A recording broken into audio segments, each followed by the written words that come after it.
YouTube, what is up? It's your boy Duke, back here from sportsgamers.com, and in today's video, I'm going to break down how to run the most frustrating coverage defense in all of Madden 23. Now, the guy I'm playing in this video, he runs literally the best match coverage I've played against this year. Basically, he runs all the different variations of match coverage that I've posted, all the little coverage tricks I've posted. He runs them all. And his coverage defense, I'm not going to lie, it's very, very good. It gave me a lot of problems in this game, I'm not going to lie. Very rarely do I have any problems. On offense, this game was a bit different. And guys, this game comes down to the very last play.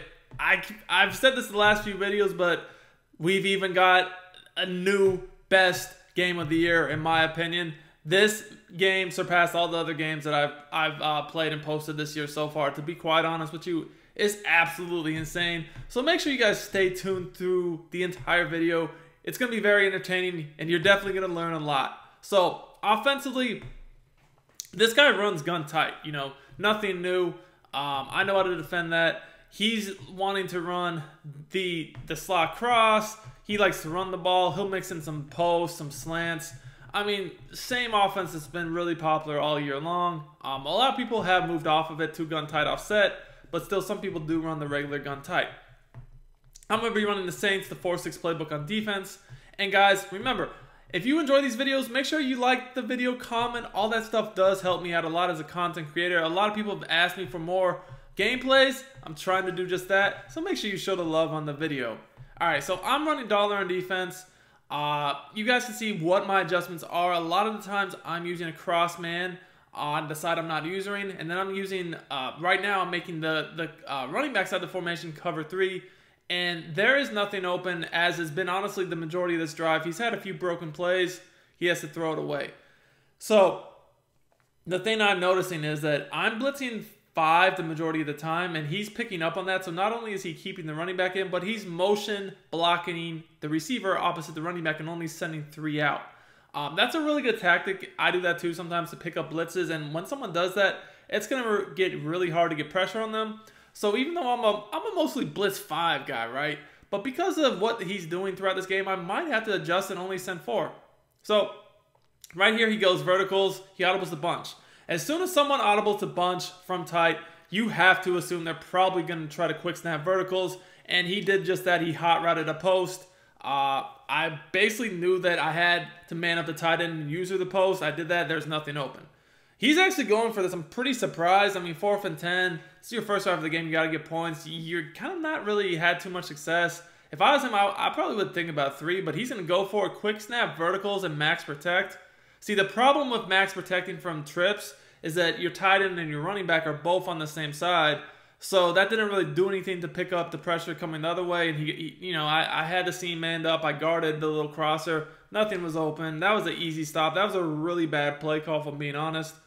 That was a terrible call. So what he's doing, as you guys can see, is he's running the nickel cover 4 quarters. And he's basically using the tactic I've shown, which is to shift the linebackers away from the nickel back. This is going to make it harder for you to throw into the flats, because now you got the nickel back in the flat and the linebacker that's really a safety shifted over there. And I'm looking at his abilities, pick artist, you know, the deep out zone KOs. And then he also has a flat zone KO, you know, here and there too. The other thing he's doing is a lot of times he's going to, throughout this game, show blitz or just move these safeties up in the box. Now, where he's standing with his user, he can blow up trap and inside the zone really easily. As you guys can see, I ran inside zone there. He should have blown that up. Just bad stick by him. He should have made that tackle. However, the one run he cannot stop that well is going to be the counter. As you guys can see, he brings the safeties up in the box here by showing blitz. And what this does is it really makes it really impossible, I would say, to throw seams. I'm going to try to see if I can't get him over the top with a corner route. I feel like I had it, but Randy Moss just went crazy right there. He made a great play. So, like, what I wanted to see is if he was putting the corner opposite the running back in outside third, as that's the main adjustment that I've shown on my YouTube channel. When you're playing against tight and you're in cover 4 quarters, you want to put the outside corner opposite the running back side into a deep third. And he did that. He did that to take away the super deep corner out, but normally that leaves open the shorter corner. Looking to become a better Madden player and win more games? Check out sportsgamers.com. I built sportsgamers.com from the ground up to give you the best Madden tips, best Madden ebooks, all at the best price, bar none. We have a VIP membership that gives you access to the entire site, every ebook and every tip we release all year long for only $24.99. Click the link in the description. I've also pinned it in the comments, and use coupon code DUKE for 10% off your order. I thought I had the shorter corner because I saw Randy Moss, that corner over there, drop back into the third to double team the deep corner. I thought I had the short corner, but as soon as I threw the ball, Randy Moss just hauled ass. He made a great play. I guess that's the golden ticket for you right there. So yeah. Unfortunate right here, and oh no. See, he's literally sending 3 out almost every play, having some sort of post, slant, corner out combo, seam, kind of elementary. I mean, I don't feel like this offense is going to give me too much problems, especially, yes, he can pick up the pressure if he does that, but if he's going to just continuously send 3, I'm just going to start dropping extra guy in coverage, and he's not going to have anyone open. So 4th and 5 right here. He just threw a quick flat. I mean, he can have that because we're still on 4th down. And you guys see my adjustments right here. On the wide side, I have a deep zone. On the short side, I have a flat. And he goes ahead. He does the little motion, try to pick up the pressure. And, I thought one of my knockouts could get there. I stayed underneath on the slant. I was trusting that one of those 2 players with a knockout would be able to get an animation. But he just threw it right on the money. That was actually a very good throw. I mean, I can't hate on that one. Whew. That was rough, though. That was rough. So, this seems to be his go-to, that little post with a seam, corner, and then a slant underneath. Sending only 3 out. Like I said, if he's going to do that, that's going to be hard to get pressure on. So, what I probably should do is zone drop my curl flats, my purple zones, to 10 yards, and put a curl flat on the running back side, and then just use her... So that can take away the motion slant, and then I can use the other side of the formation myself. That's probably going to be an adjustment I look to make here if he keeps on going with that. He will run the ball, as you guys can see here, which is why I am shifting at times my line opposite the running back to slow down the base. He tries to go with the same call again.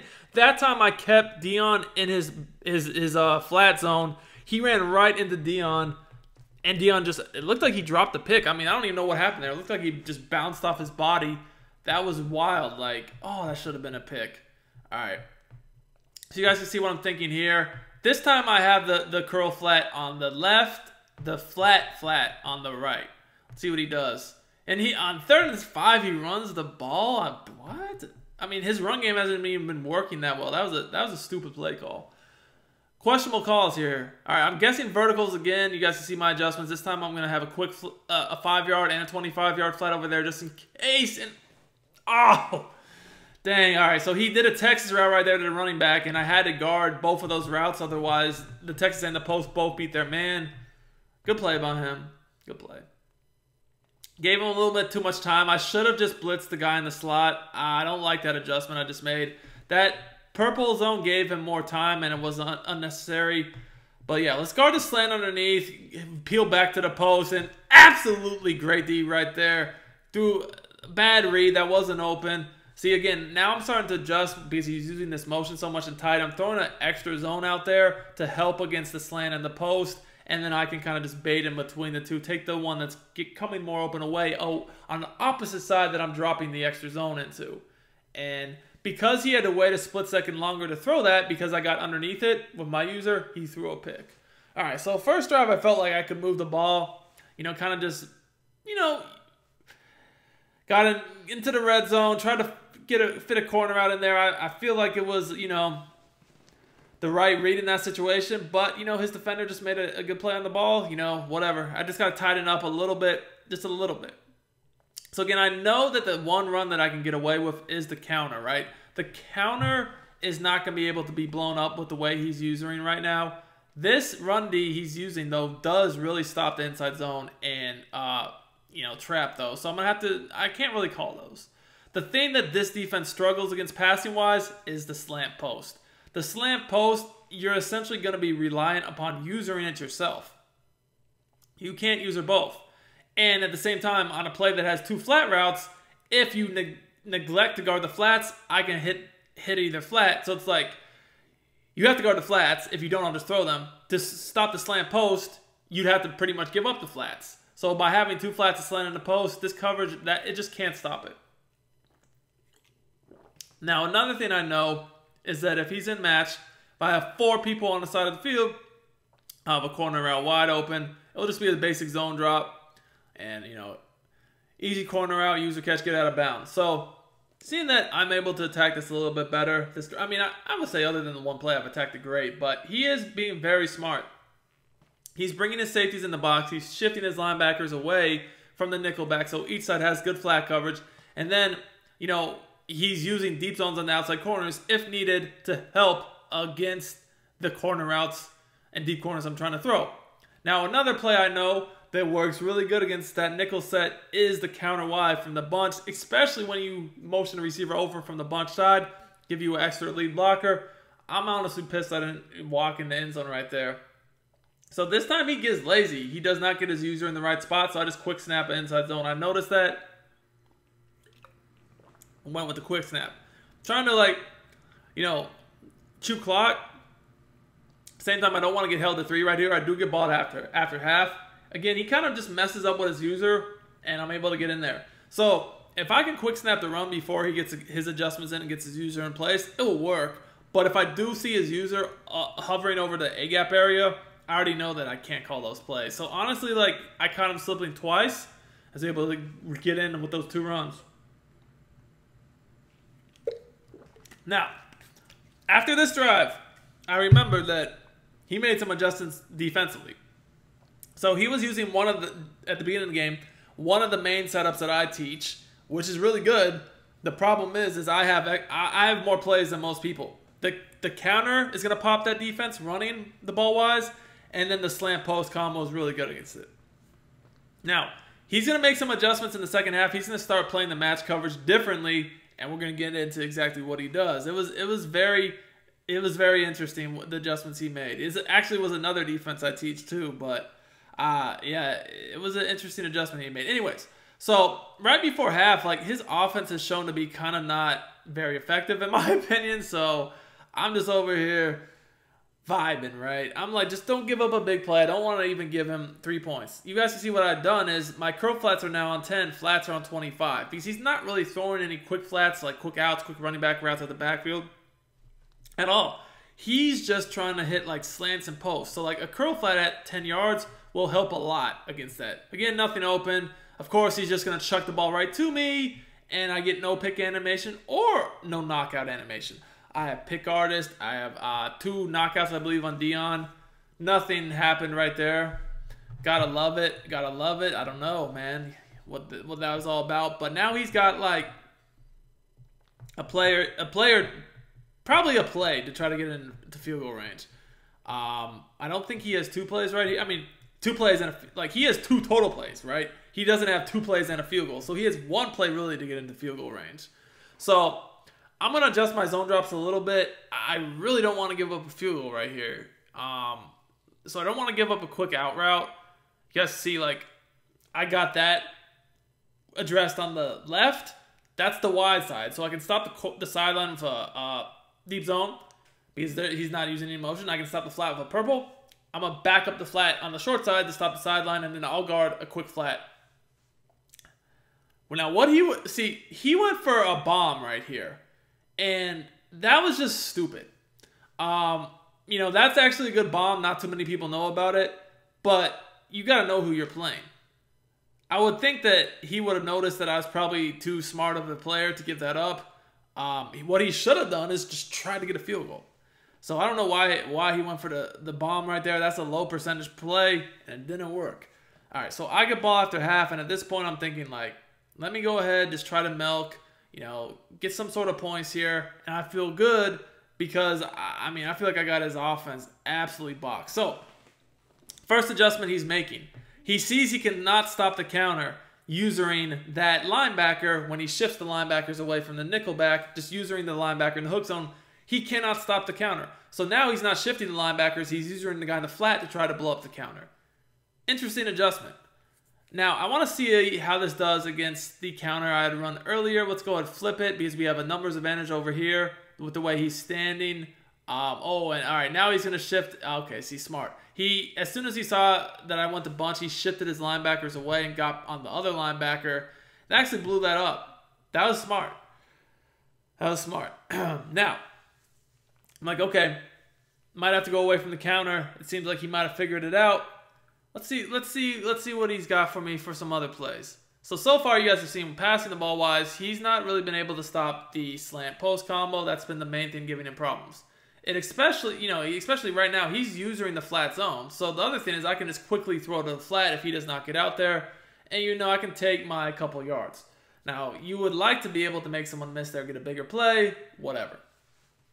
Again, another really effective play is going to be as you guys see, anything that attacks the flats with a slant and a post. It doesn't have to be that exact play, but something like that. Because especially since he's using the flat zone, he knows he has to get out there. I hit him with the flat last play. I go back to the same exact setup. He zooms out to the flat. I hit the slant over the middle. So as you guys can see, like that defense he's running it's not going to work against that route combo. Just not. So because he's using somebody else now, and I've hit him with so many counters, I go back to the trap. And I'm able to, hit the trap for a couple yards. I try to go back to the counter the next play, and we actually got exactly what we wanted. We got one-on-one on the outside. You would think we'd make the guy miss with flash. We didn't. We actually lost 2 yards. So I come out here, and I'm getting ready to run another slant post combo, and I see he's in cover 3. Like, what? Cover 3? So as soon as I see cover 3, I already know what I'm doing. I'm going corner out combo on both sides with Texas right over the middle. So he has to user that, right? So, I have like a touchdown here. I have 2 corner routes open. I have a touchdown. I made a bad read. I should have just went with the touchdown. But even at that, like, that corner was naked. How did we not catch the ball? Just all sorts of bad on that play right there. We should have just went with the streak. That's on me. But also the corner route was naked. And we have a... So I wasn't going to miss my read that time. We had another touchdown, and he just shedded. He shedded. He got a shed. It wasn't like a super long developing play either. That's really frustrating. I feel like I should be up 14-0 right now. Those last 2 plays really were rough. Really were rough. And I don't know if you guys have noticed, he's made some adjustments in his coverage. He's playing a whole new style of coverage, which we'll get into the next drive. Okay? But thing about it is I got this offense in an absolute box. I got to be the best defensive player in Madden 23 right now. I do not give up points. And if I do, it's hard work. Hard work. You guys see again, my adjustments are pretty simple right here. And that was the only person I had to guard. I just didn't think you tried. That's a nice team there. Nice team name there. Yeah, you tried, huh? Okay, we'll remember that one. But yeah, I just didn't think I was going to need to stick with that seam all the way down the field. I really thought the pressure would have gotten there by then, so I came off it. My mistake, gave up a cheap touchdown, to be honest with you. That was really good pocket presence. I have to give him credit. That was great pocket presence. The way he stepped up and then also slid horizontally in the pocket, that was really good. Most people cannot do anything like that. Honestly, even the best players with pocket presence can't consistently do that. Like, the way he just stepped up and slid horizontally in the pocket perfectly to get that much time, you don't see that too often. So hats off to him on that one. But now we got to work. And I'm just, after the last drive, I'm kind of like pissed. Because I feel like I have full control of the game. And kind of just got a little unfortunate. 2 plays in a row. I will put it on me for not just throwing the streak the first play, but still should have caught the corner. The second play, I'm going for it. I got it again, the streak.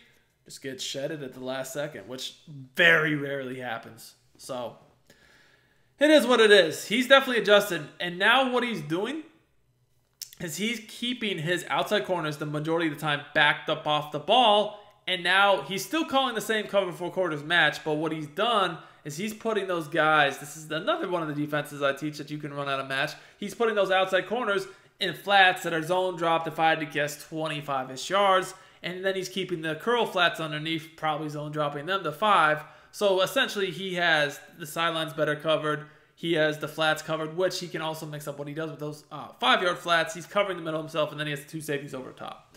So, interesting adjustments. Now, also you guys can see he's spreading his line out. So he's kind of changing up the way he's going right here. Now, what I was thinking here is we're going to go ahead and motion the slant over, because I know that when I motion the slant over, that flat, because he was putting his outside corners, Randy Moss, in a flat, zone dropped, backed up. A backed up zone drop flat will stop a corner out. However, what I did there was I motioned the receiver over, knowing that because of the way he aligned his defense, when I motioned him over, that corner would press. And normally a press corner that's in a flat zone will just ran right by in a corner out. I anticipated that happening. It didn't happen. That was kind of just an anticipation read. What I expected to happen didn't happen, and I threw a pick 6. That's on me. I mean, you know, it's risky to make anticipation reads like that. I was just relying upon what I know to happening, and it just didn't happen. So now I'm in a hole. I'm down now, or I'm down to a touchdown now. I thought I just had complete control of the game, but now I'm down, and I'm like, all right, like we cannot lose to this guy. I've had control of this whole game. I had a bad break, and then like I just did something kind of like unforced error, really something stupid. So I'm like, I cannot blow this game. I got to lock in. So y'all have seen me say before, in these types of situations, honestly, you have to just kind of try to clock the game out, score a touchdown without giving them time. Because, like, again, you don't want to give someone the last drive, all their timeouts, a minute left. That's hard to stop. Even as good as the defensive players I am, that's hard to stop. So I'm thinking, like, milk the clock right here. I mean, this 3rd and 8, this dude is just running dollar with no respect for the run. He probably pass committed there even. And I ran the ball again. And I'm going to no-huddle you and get you up until you get up out of that defense, because I love dollar. Most people have no idea how to stop the run out of dollar. Obviously, as you guys can see here. He doesn't. He called timeout, and he just ran dollar again. Hey, keep it running, man, because this is perfect. I can work the clock running the ball, and I know that you can't stop the run while you're in dollar. Because, like, what I ideally want to do here is score a touchdown with, like, no time left and take his timeouts with him. So, he's out of that dollar so damn fast, it'll scare you. As you guys can see, I don't play that dollar shit. You're not going to stay on dollar on my field, and if you are, you're going to die. You're going to die. If he dies, he dies. All right, so he's right back in this nickel. And he's running those adjustments I told you I can tell. He's putting his outside corners backed up in flats, zone dropping them to try to take away the sideline. That's going to take away the sideline. So the sideline is no longer an area I'm looking to attack, and we just went out of bounds there. That sucks, because you guys can see I slowed down. I didn't want to get a ton of yards. I wanted to take it to the 2-minute warning. Honestly, I didn't even care that he blew me up right there. We're just like, we need to get the 2-minute warning, and I don't need to get a first down, because again, I'm trying to clock you, and at this point, I have to do it perfectly. You have 2 timeouts. We just got the 2-minute warning, but we're already, close to the red zone. So, a lot of times you'll just see me call plays in these situations that aren't even designed to get yards. They're just designed not to have a bad play. And then on third down, get the first. I'm not going to lie, that's a really hard way to play because you give yourself no margin for error. But, sometimes you just got to do it. So literally on 1st and 2nd down, I'm almost wasting plays. And when I say wasting plays, I'm not trying to get a ton of yards. All I'm trying to do is get like a couple yards and not have a disaster happen. Because I know to clock this out, I've got to get these down to like 3rd down every time. Because if I just get a first down on 1st or 2nd down, I mean, I'm not going to be able to clock him, and he's going to get the ball back, and he might be able to win the game. Because we can't have that. We can't have that. We can't lose. So I'm like, okay. Again, let me just dump it down to the running back, right? And again, you see I try to go backwards not to get the first down, but his dude tackles me forward, and I do get the first down. Oh, man. But he's not taking his time out, so I'm like, all right, man. That's fine. And like here again, I'm just going to run a draw. Again, I'm trying to keep this clock running. I'm gonna no huddle again. I have all my timeouts, so the time is not worrisome to me. I just want to make sure that like he does not have time for the ball back. All right, now I run the ball again. Why? Because I need to make sure he has no time left. So now I'm like, okay, I got a couple plays here, probably 2 to 3. Got my timeouts. Now it's time to pass the ball. It's time to score. So I'm thinking, what am I going to do here? What am I going to do? And I'm like, I need to hit him with something he probably doesn't expect. So I'm like, you know what? Okay, what I'm going to do here is I'm going to motion slant over and try to work either the slant, the running back out of the backfield, or the tight end. I know he's still in this same type of defense. I'm like, there's no way. Yep. Look, dot, touchdown, let's go. So I'm like, all right, do I go for 2 here or play for OT? I'm like, I think I'm the better player. We're going to go to overtime, right? I don't want to, like, when I feel like I'm the better player, I don't want to go for 2 in this situation, risk losing off 1 play. I feel like in overtime, obviously, like, the better player should win most of the time. I feel like I'm the better player, so, like, why risk it on a 2-point conversion? Now, sure, he could get a Hail Mary, something wild, but, you know, if that happens, it happens. But, like, again, you guys can see what I was looking to do with him the majority of the game, because he was doing a really good job of taking away the bigger plays, especially on the sideline, is just attack the middle, overload his user, really, because, like, I knew that if I had routes hitting the flats and a couple routes over the middle, he couldn't guard all of them with his user, and came in clutch for the touchdown. All right, he's an empty right here. I don't know if I like this. So you guys see what I'm doing. Just literally cover 4 backed up. But we're going to blitz. And Lawrence Taylor could have picked that off. We could have won the game right there. See? That's why you got to be careful in these situations. He could have lost the game on that play. That was this close to Lawrence Taylor picking that shit off. He got I'm not going to lie. He got lucky there. He got lucky. He got lucky. And now I'm like, all right, like, he's just going to try to chuck something. Let's just stay on this deep safety, back everybody up, quarters 3 deep, prevent, whatever you want to call it. Him to just, get to overtime, all right? Jimmy 2 times with the team name You Tried. And, he's just going to chuck it. We got dudes there. Honestly, again, lucky I didn't pick that off. Probably if I was him, I would have played a bit more conservative. Honestly, I feel like in those situations, you probably have more of a shot having something bad than good happen. Unless you have no shot, you got to score. But when you're tied, like, I would have just probably ran the ball. Anyways, I win the toss. I'm going to get ball first. And I'm like, let's just go down and get a touchdown. Like, I know, like, a lot of people are like, why didn't you kick? You got this guy locked. His defense has been pretty good. Maybe try to, stop him, hold him to 3, win the game, right? I'm like, when it comes to the clutch, like, I always want the ball in my hands, right? I feel like even if it's been a tough game, offensively to score, like, I feel like when I have to do it, I can always do it. So we're gonna try to get the touchdown here. All right. Again, he's just in the same exact defense. Now this look, the counter had been killing him, and you guys see I've ran the ball a lot. I have no problems running the ball, passing the ball, whatever works, right? All right, so he did a pretty good job right there. I'm going to go to one of my favorite plays I use against match. I haven't used it, flood. You want to know why? Watch the running back. See? I knew this dude was putting his outside corners in those flats. I knew it. So I was like, let me just put a wheel right out of the backfield to the wide side so I can throw it away from the safety. Touchdown. Hey.